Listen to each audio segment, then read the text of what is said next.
خاندان ابراہیمی، ایک نسل تین مذاہب، عامر اکبر بنیامین، ایک عربی کہانی۔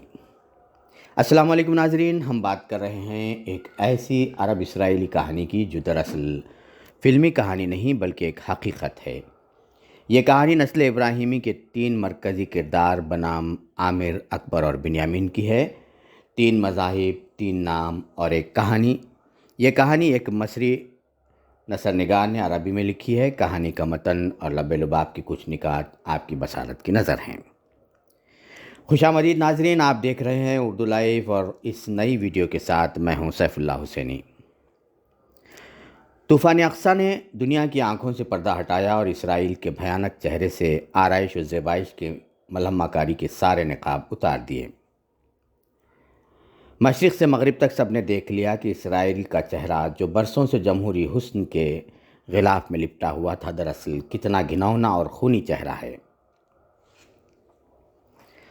الاقصیٰ کا یہ طوفان اس کے چہرے سے وہ تمام رنگ و رونق دھو گیا جن سے اسے سنوارا گیا تھا، اور اس کے سر سے وہ تاج بھی اتار کر پھینک دیا جس کے سہارے وہ خود کو مشرق وسطیٰ کی سب سے حسین ملکہ سمجھتا تھا اور دنیا کو سمجھانے لگا تھا۔ اسرائیل اپنی سفاکیت سے اور عالمی میڈیا کے ذریعے خود کو مہذب اور غیر شدت پسند ظاہر کرنے کی ہر ممکنہ کوشش کرتا رہا ہے، اور عالمی میڈیا کے اسی کردار نے اسرائیل کو اپنے عرب ہمسائیوں کے مقابلے کم خونریز، مصالحت پسند اور غیر متشدد ثابت کرنے کی کئی دہائیوں تک کوشش کی ہے۔ لیکن طوفان اقصیٰ کے بعد دنیا پر یہ راز کھلنے لگے ہیں کہ اسرائیل دراصل انہی عرب بھائیوں میں سے ایک ہے جنہوں نے خود اس کی بادشاہت کے لیے زمین ہموار کی ہے۔ ایک خیال یہ بھی ہے کہ اگر عرب حکومتیں نہ ہوتیں تو یہ عبرانی ملکہ کبھی اس مقام تک نہ پہنچ پاتی۔ ان کے دین اسلام سے عملی دوری انہیں اسرائیل کی ظاہری چمک کے آگے جھکا دیتی ہے۔ ایک سروے میں جب اسرائیل کے زیر قبضہ رہنے والے فلسطینیوں سے ایک سوال پوچھا گیا کہ تم کس کے زیر حکومت رہنا پسند کرو گے، فلسطینی قومی اتھارٹی کے جس کی قیادت محمود عباس یعنی ابو مازن کے ہاتھ میں ہے، یا خود اسرائیل کے زیر سایہ، افسوس اکثریت نے اسرائیل کو چن لیا تھا۔ اسرائیل عرصہ دراز تک اپنے ہاتھوں میں نرم ریشمی دستانے پہنے رہا، مگر طوفان اقصیٰ نے اسے وہ دستانے اتارنے پر مجبور کر دیا۔ اب وہ کھل کر امریکہ اور مغرب کے ساتھ صہیونی محور مزاحمت کا قائد بن چکا ہے۔ دوسری طرف حماس بڑی اور قدیم تحریک ہے، اس لیے اس کا خاتمہ آسان نہیں۔ اسرائیل جسے گرین زون یعنی سبز خلا میں محفوظ سمجھا جاتا تھا، اب اپنے اصلی رنگ میں آ گیا ہے۔ لوگ سمجھتے تھے کہ شاید وہ کم از کم قیدیوں کے ساتھ کوئی اخلاقی نمونہ پیش کرے گا، لیکن اس نے ذلت اور برہنگی اور ان کی تحقیر کا کوئی موقع نہ چھوڑا، اور اپنی اسپورٹس مین اسپرٹ کی دعوے داری بھی بھول گیا۔ وہ کبھی عرب ممالک کے ساتھ نہیں کھیلتا، حالانکہ انہی سے تعلقات عامہ کے نغمے گائے جا رہے ہیں۔ سوچیے اگر اسرائیل کی فٹ بال ٹیم مصر جا کر الاہلی یا الزمالک کے خلاف کھیل لے تو کیا ہوگا؟ پرانے زخم پھٹ پڑیں گے اور ایسی جنگ چھڑ جائے جو درمان کی مشہور فٹ بال لڑائی سے بھی زیادہ خونی ہو۔ قابل غور بات یہ ہے کہ ایک طرف فلسطینی مسلمانوں پر غیر انسانی مظالم کے پہاڑ توڑے جا رہے ہیں، اور دوسری طرف عرب ممالک سے ٹریڈنگ کی راہیں ہموار ہونے لگی ہیں۔ آج اکثر عرب ممالک اسرائیلی ٹریڈنگ کو خوشی کے ساتھ قبول کرتے ہیں اور اسرائیل کے ساتھ قدم سے قدم ملا کر چلنے میں فخر محسوس کرتے ہیں، تو پھر فلسطینی مسلمانوں سے ہمدردی اور ان کے ساتھ کھڑے رہنے کی باتوں میں کہاں تک سچائی نظر آتی ہے، یہ آپ خود سمجھ سکتے ہیں۔ اس پر یہ ترا کہ اسرائیل کا کہنا ہے کہ وہ 7 ممالک سے برسر پیکار ہے، جیسے صدام حسین نے کہا تھا کہ وہ 33 ملکوں سے لڑ رہے ہیں، اور بشار الاسد کا میڈیا کہتا رہا کہ اس کا صدر 86 ممالک سے برسر جنگ ہے اور ان سب پر فتح بھی حاصل کر چکا ہے۔ نتن یاہو کا بھی دعویٰ ہے کہ اس نے نیا مشرق وسطیٰ تخلیق کیا ہے۔ پہلے اسرائیلی تجزیہ کار فخر سے کہتے تھے کہ ان کی جیلیں ریڈ کراس اور بین الاقوامی تنظیموں کے لیے کھلی ہیں، مگر اب آہستہ آہستہ وہ دور بھی ختم ہو چکا ہے۔ کہانی کے ان تینوں ناموں میں مماثلت ایک طویل اقتدار کی خواہش اور قیادت کا انفرادیت پسند مزاج ہے۔ شمالی کوریا کو دیکھ کر دنیا کے کئی جمہوری ملکوں کے حکمرانوں کے اندر بھی یہ خواہش جنم لینے لگی ہے کہ کاش میں بھی ایسا ہی ہمیشہ حکومت کر سکوں، بس میعاد صفر کر دوں اور نیا عہد شروع ہو جائے جس میں صرف میں رہوں۔ امریکہ میں حال ہی میں ایک انسانی سیلاب دیکھا گیا جنہوں نے یہ نعرہ لگایا تھا کہ بادشاہت نہیں، اور یہ وہی نعرہ ہے جو کبھی عربوں نے بھی لگایا تھا۔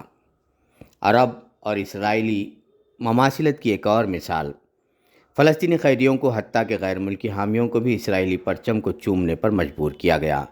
ان میں ماحولیاتی کارکن گریٹا تھمبرگ بھی شامل تھیں، اور یہی رویہ بشار الاسد کی جیلوں میں بھی دیکھا گیا جہاں اس کے جلاد قیدیوں سے لا الہ الا بشار الاسد کہلواتے تھے، نعوذ باللہ۔ عرب اماروں اور اسرائیل کے مابین مماثلت کی لمبی فہرست بنتی ہے، البتہ انصاف کی بات یہ ہے کہ اسرائیل میں کچھ ایسی خصوصیات ابھی باقی ہیں جو عرب دنیا میں ناپید ہیں۔ مثلاً نتن یاہو کے خلاف مقدمہ چل رہا ہے، لیکن کبھی کسی نے سنا ہے کہ کسی عرب حکمران پر عدالت کا سایہ بھی پڑا ہو؟